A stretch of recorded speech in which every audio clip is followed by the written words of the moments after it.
A journalist named Giovanni Brera was the first to coin the moniker Derby d'Italia in regards to Juve versus Inter back in 1967.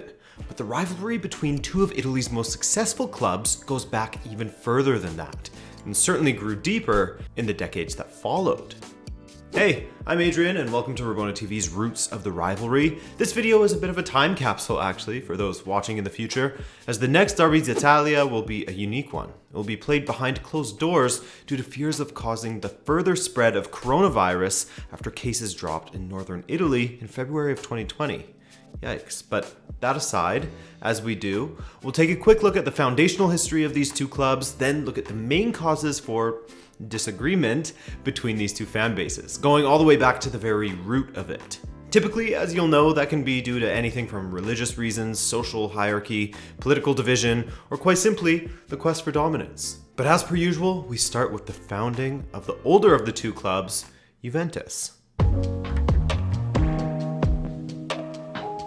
Corso Re Umberto is one of the more noteworthy streets in Turin, Italy, and according to Juventus's history books, a bench on said famous street is where Juventus Football Club was founded. Massimo d'Azeglio High School is just a block away from Corso Re Umberto, and students from the high school came up with the idea of starting a club on the aforementioned bench on November 1st, 1897. What did they call it? Sport Club Juventus. First of all, why not Football Club? Well, that's because initially, like many clubs in Europe, they started mainly as an athletics club, a common theme, until the football part of the club becomes the most prominent. And why Juventus? That's, of course, the Latin word for youth.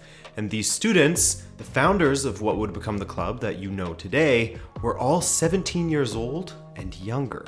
Just 2 years after the founding, they changed their name to Football Club Juventus, this would be in 1899, and joined the Italian Football Championship just 1 year after that, in 1900.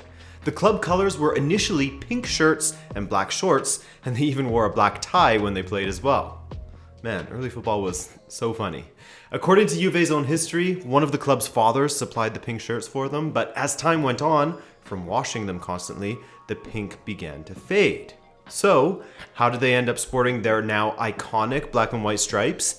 As the story from the Notts County official history goes, bear with me, one of the Juventus team members was an English player by the name of John Savage. Savage had a friend back in Nottingham who was associated with Notts County Football Club, and around 1902, Savage wrote to his friend to ask if he could supply some kits. Now, Notts County has played in black and white stripes since the late 1800s, so Savage's contact sent Juventus a shipment of Notts County kits, and from 1903 on, Juve wore black and white vertical striped kits.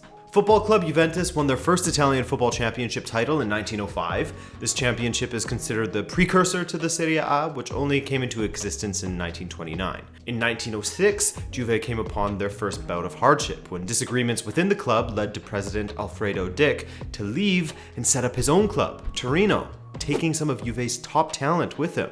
So with their squad depleted, Juve struggled for many years until they began to hit their stride in the mid-20s and truly got into gear in the 30s, where they won 5 titles in a row before having a bit of a tug-of-war with their rivals, Inter.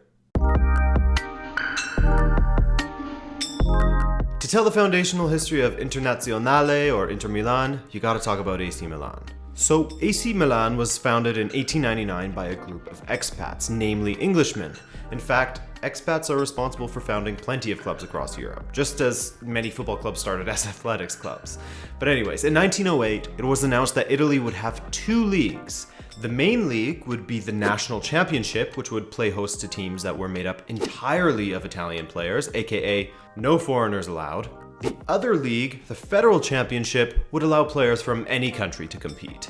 You can see how this would cause a conundrum for AC Milan, a team founded by and largely made up of foreigners. And this conundrum caused a division within the club itself. There were those that wanted to say, screw the foreigners, let's play in the National Championship, and there was others that said, let's just play in the Federal Championship and stay with our brothers from another mother in a foreign country. And so, on March 9th of 1908, a make-or-break meeting between the members of the Milan Football Club led to the division of the club into two groups. Those Italians who stuck with the red and black of Milan, and those who went on to create Internazionale Milano, a club that would boast international players as well as some Italians in the Federal Championship. The founding members wrote, quote, "This wonderful night bestows us with the colors of our crest, black and azure against a gilded backdrop of stars. It shall be called Internazionale, because we are brothers of the world." Know what's kind of funny? After the questions of whether they should play in the national or federal championship divided Milan into two clubs, AC Milan and Inter were put in the same league once the rule about foreigners not being allowed in the national championship was dropped for the 1909-10 season. Almost immediately.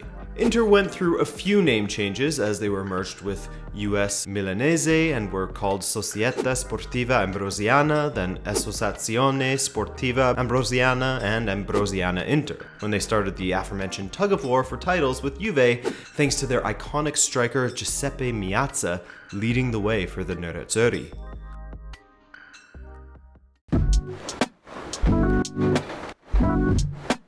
So, what is it that divides these two clubs? Let's get into that. Well, first of all, they are two of the most decorated clubs in Italy, Juve of course having the most Italian titles with 35 to Inter's 18. As mentioned, in the 1930s to 40s, the two clubs were regularly competing against each other for the league championship, with Juve winning it 5 times to Inter's 3. From then on, however, given the disparity in league titles, as Juve nearly have twice as many as Inter, more often than not it was Juve coming out on top throughout history, as they also have 13 Coppa Italia titles to Inter's 7. In fact, Inter and Juve stayed relatively close until about the 70s, when Juve really put some distance between the two clubs, taking their total up to 19 to Inter's 12. That said, Inter does have more European Cups. Also, Inter dominated the first few matches between these two clubs, but not the first ever. The first time these two clubs met, back in 1909 on November 14th, Juventus hosted Inter and won 2-0. However, following that defeat, Inter beat Juve 5 times, drew once, and lost once in their next 7 meetings. But besides those initial matches and the race to be the best in Italy that followed, there have been a couple of incidents along the way that have added some fuel to the competitive fire. First, we have the 1960-61 Serie A season in which Juve and Inter are competing for first with just 2 matches remaining. In what was likely to be a title-deciding match in Turin, a pitch invasion caused the referee to abandon the game, and Italian football's disciplinary commission awarded Inter with a 2-0 win due to Juve's apparent inability to keep things under control in their own stadium. That 2-0 win was massive for Inter and gave them the advantage in the title race, until just 24 hours before the final matches were scheduled to be played, when Federazione Italiana Gioco Calcio, or the FIGC for short, changed their mind about the pitch invasion and decided that instead of the win going to Inter, there would be a replay after the final matches of the season. So, in their final matches, Juve tied Bari, while Inter, they lost 2-0 away to Catania, meaning that Juve had a 3-point lead over Inter before they even played their replay. Remember, this was a time when a win only gave you 2 points, so it was an unassailable lead. What made Inter and their supporters so mad was that Juve's president at the time, Umberto Agnelli, was also the head of the FIGC. A bit of a conflict of interest there, if you ask me. In protest, Helenio Herrera, Inter's legendary coach, was ordered to field Inter's Primavera squad against Juve, and Juve, of course, won handily, 9-1. That was the first incident in a series of which Inter fans would feel hard done by officials and would make allegations of the Italian football brass favoring the Bianconeri, to which Juve would just write it off as sour grapes. And just to be clear, I'm not saying that Juve are guilty of anything, I'm just trying to paint a picture for you as to why Inter fans feel this way towards Juve. The next incident would come in 1998 when yet another title decider between Inter and Juve was going down at Juve's former ground, Stadio delle Alpi. Inter were just 1 point behind Juve in the standings and 1 goal behind them in the match. In the 69th minute, Inter's Ronaldo is closed down by Juve defenders, but manages to flick the ball past them before Juve defender Mark Giuliano flattens the Brazilian with a body check. Of course, everyone of the Nerazzurri persuasion believe it should have been a penalty, and, well, I'll let you be the judge.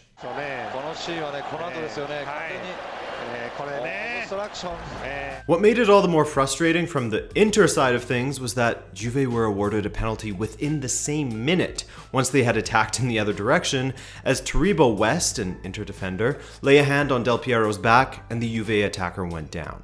In comparison to the Giuliano body check on Ronaldo, the Del Piero penalty could be seen as soft.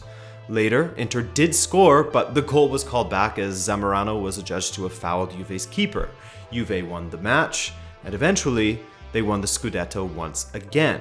So you can see how if you were an Inter fan, this would do nothing to stop you from thinking that the Italian football officials, from the FIGC to the match referees, favor Juve.